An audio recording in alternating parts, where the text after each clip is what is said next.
Mr. Hyde. Just me. Okay. So, good evening, everybody. My name is Martin Hyde. I continue for the next 3 weeks at least to be running for a seat on the City Commission. Last week, I made a public records request for the audited accounts for Marina Jack, as the city gets approximately 3% of the gross revenue over a certain level, on top of the approximately $200,000 in annual rent. By way of history, for those that don't know, Marina Jack stands on reclaimed land and was first leased to Jack Graham, hence Marina Jack, in 1968.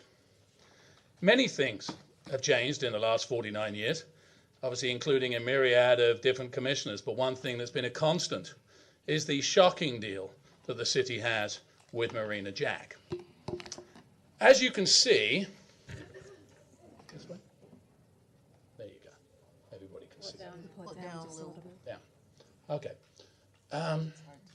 As you can see, I'll tell you anyway because there's only 2 lines. As you can see, contrary to the required affidavit of sales that the city is supposed to have, the detail that the city actually has is a 2-line letter from a CPA in Illinois.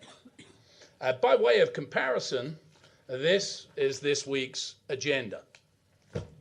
We, I think, have the right to ask for more details. We certainly do according to the lease, but we have not. Our finance department has an obligation to ask the kind of questions that our citizens are entitled to have answers to. Why don't Marina Jack just hand over their tax returns?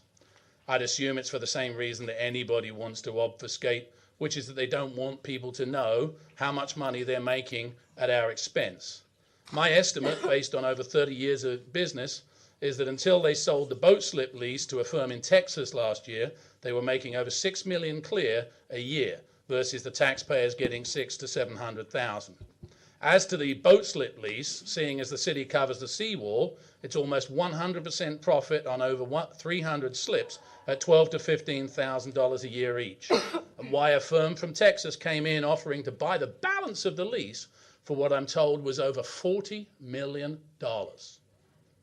I asked for the figures for this year too because I was curious to see if this divestment had reduced their gross sales and therefore their obligation to pay us our 3%, which would be adding financial insult to injury. Not surprisingly, they haven't been filed yet, despite tax day being tomorrow. The question remains, why, if I can see something wrong with the reporting process whilst running a business, a campaign, and a family, that nobody from our city finance department or our city manager himself can? I guess it comes down to competence, caring, or likely both. Thank you so much. Mrs. Madeline.